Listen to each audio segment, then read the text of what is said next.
appreciate you coming. The weather is beautiful. The vacations are over. The children and young people are going back to school. There's a lot of activity out there now. People are getting ready to settle back down. And what I wanted to remind people is that if you are going to get a vaccination, now is a great time to do it. While we're getting ready for the fall, a lot of activity going on. Football games are starting again. Classes are starting again. Now is a great time. If you're ready to get that vaccination, go ahead and get it. Now's the time. As you know, Peggy and I and our children are fully vaccinated, and we urge everyone to make that decision. There are plenty of places still open, maybe over 900, close to 1,000. It's free. It's convenient. The lines are not like they used to be way back. You get right in and get out, so go ahead and make your decision. It is our duty during the pandemic, to protect the lives of those that are most vulnerable, and I think that we have done a good job in doing that, and that's our elderly or young and at-risk populations. The new variant, the Delta variant, does pose a real threat. We know that it spreads more easily, but there are some differences between that and the original virus. But shutting our state down, closing schools, and masking children who have no choice, for the government to mask children who have no choice to protect adults who do have a choice, is the wrong thing to do, and we're not going to do it. We're not going to shut our state down as other states did. Mandating masks is not the answer. Personal responsibility is the answer. Common sense is the answer, and we have an abundance of both in South Carolina. I've been vaccinated. I believe that it works. Studies show that all of the vaccines, all three, are highly effective against COVID and the new variant when you've taken both shots, in the case of Pfizer and Moderna, and the one in case of J&J. So I encourage every South Carolinian to strongly consider getting vaccinated. As I've said before, the information is out there. You can't get away from it. Talk to your doctor, talk to loved ones, talk to those who've had the virus, talk to those who have had the vaccination, and you may talk to some who have been in the hospital, because all of them have said, it seems the stories we hear, they all say the same thing in different ways, and that is, I wish I'd gotten a vaccination. So don't let that happen to you. South Carolina's economy must remain open. That's one difference between the way we did things here and the way they did them in a lot of other places. And our schools must remain open. Working parents cannot stay home with their children every day. You have to work to pay the bills, to feed the families, provide shelter, save for the future and the economic security of the children. If a parent wants a child to wear a mask in school, then that's up to that parent. They can do that. That's their choice. We need to use common sense. State law today prohibits school administrators from requiring students to wear a mask. The General Assembly agreed with my position, and that is, that decision is now up to the parents. Looking just at statistics briefly, although we know that cases are on the rise, they're not where they were a year ago. Hospitals then, we had about 13,000 or so hospital rooms. Back then they were sometimes filled 81%, 79%, and that, as you remember, is when we had the National Guard prepared to augment the supply of those facilities. Today it's about 77 or over 77%, something like that. So it's less than it was then. That's the point. Back then in ICU, we had almost twice as many people with COVID in the ICU units as we do today, maybe not quite that many. And on ventilators, we have these days about half as many as we did then. So we have not returned to where we were then, and we don't want to return to where we were then. And the way to avoid that is for everybody to be careful. Today, we know, having gone through this for over a year now, we know about the virus. We know it's going to change a little as time goes by, might change a number of times, but we know how to protect ourselves and we know how to use common sense. So I say again, with school starting, football starting, with people returning from vacations, the weather is beautiful, our economy is doing better here than in a whole lot of other states. Other states are digging out because they closed down unnecessarily. We did not, and because of that, we're growing. Now is the perfect time. If you want to get that vaccination, go ahead and get it. Are there any questions? Governor, there are limited virtual learning options for some students and some public schools. Given that we have a teacher shortage right now across the state, and not masking has shown in countless studies that there could be outbreaks and transmission, do not worry about the limited learning options that could shut down schools. No, we have so much money coming into the state for education now. We have plenty of funds to address any shortcomings like that. But we do know this. Of course, if a parent wants to go virtual, then that's up to that parent. But we know that the virtual learning has not worked very well in South Carolina or anywhere else. We know that because of the children being out of school for so long, we know we do not want to repeat what we went through before. There are estimates by educators and others around the country and even around the world who say that there's some children that never will recover in their educational process because of what they went through. That is, taking a year off is highly unadvisable in educating a child, and there's social, emotional problems, all that stem from it. We want to get the children back into school, and we do not want to have a repeat of what we did last year. Do you believe that masking would prevent children needing to go virtual, or give comfort to parents who are worried that their children? I think those are up to those questions up to the parents. It's the parents that knows their child, they know the impact this has had on the child, their children, and there's ample information about what the risks are and what the risks are not.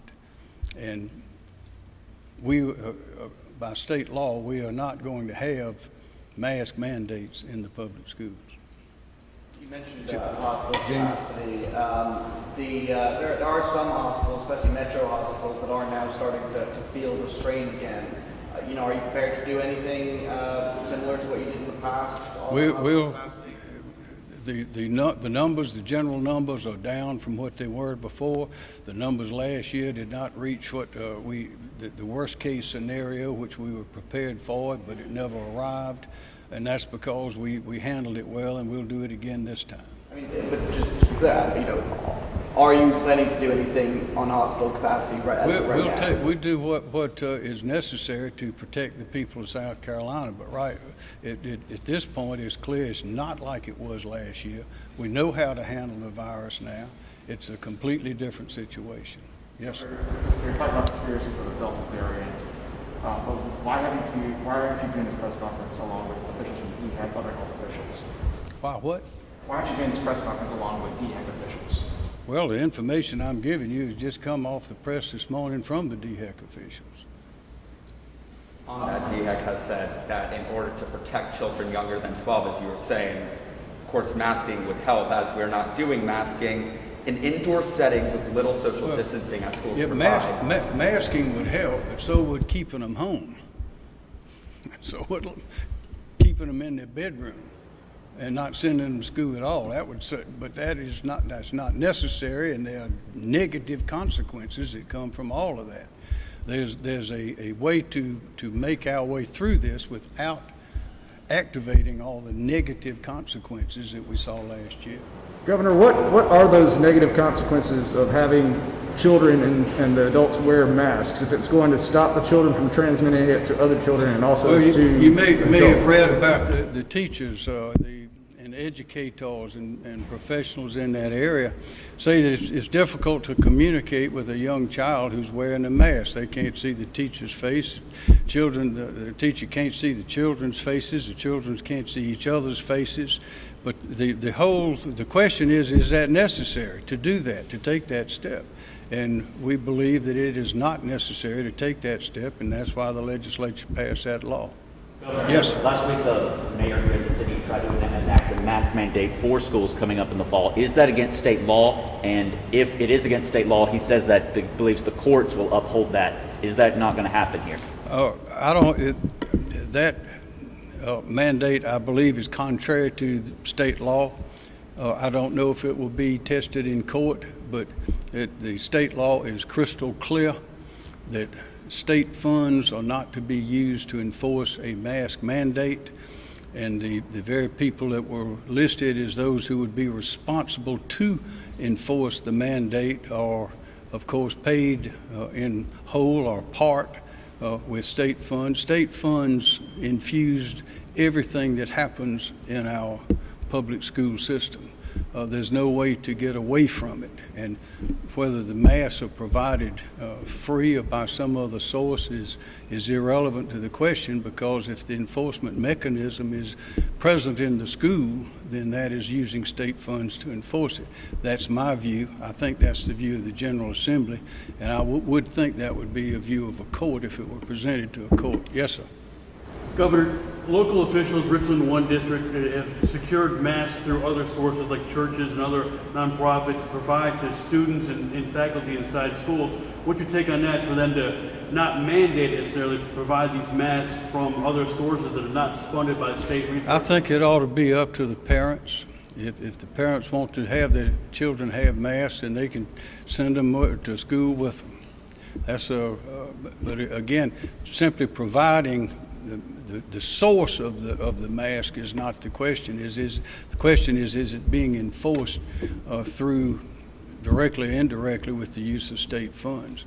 So the closer you get to the answer to that being yes, then the more of a violation it is. Yes. Many of the things that you did last year to guard against the virus, you're saying today you just will not do because cases are not at a certain level. What is that level or that threshold where things will There's no magic number. The thing to remember is that we are dealing with a virus that we know this year. We did not know it last year. We took measures based on our best information at the time. The information right now is that these masks are not necessary in the schools. We do not need to have the school mandating that. It ought to be up to the parents. Yes. Would you consider loosening restrictions in case there is a potential outbreak in a school? That we are getting information and analyzing and being very careful as we were last year, and there's no need to for the government to require masks in school at this time. There's just no need for it. Now, if you listen to some of the national press and even some of the national experts who I believe are exaggerating, engaging in hyperbole and unnecessarily alarming people, you may think otherwise. But the facts show, some of which I just recited, show that we're in a different situation from that we were in this time last year. Yes, ma'am. Governor, we're seeing some breakthrough cases in fully vaccinated people. Do you think that support I couldn't hear you. Oh, sorry. We're seeing some breakthrough cases. See, that's the problem. I can barely hear you. Imagine if everybody in the school's wearing a mask. That's the problem. That's one of the problems. So we're seeing And you are hollering. Yeah. So we're seeing breakthrough cases in fully vaccinated people. Do you think this supports the argument that more precautions need to be taken, or is this just something we're No, going to see? that's something we know, that there are breakthrough cases. I think Lindsey Graham was one. He felt like he had a cold. We know that the vaccinations, the statistics, the numbers, any way you cut them, are demonstrate that if you're vaccinated, fully vaccinated, you are in a much better place than if you are not. And the numbers, the vast majority of people who are fully vaccinated have completely different histories and occurrences from those who are not. Two more questions. With the information that you get from DHAC and CDC, do you agree that wearing masks do help slow the transmission of the virus? Do I agree that wearing a mask? Yeah, do you believe that it plays a part in slowing? Yeah, I think the statistics show yes, it does has not much effect or much smaller effect on something coming into your system, but it does retard that going out of your system to someone else if there's someone close by.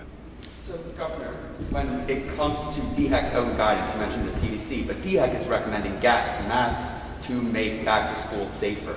If we are not masking, what are we doing? Well, masking is optional, but what are we doing to make kids safer this fall? The safer is urging people to, if they want to get vaccinated, to remind them that now's a good time to do it. But there are a lot of things that could make things safer. If everybody parked their car, we'd probably have a whole fewer accidents on the road than we do because people are driving. But we have to drive. Commerce has to go on. We have to go to school. Children have to learn. And if it is not necessary, for the government to require this is the government mandate to mandate that they wear a mask over the opposition of the parents, then we're simply not going to do that. That is not the government's role. Thank you, everyone.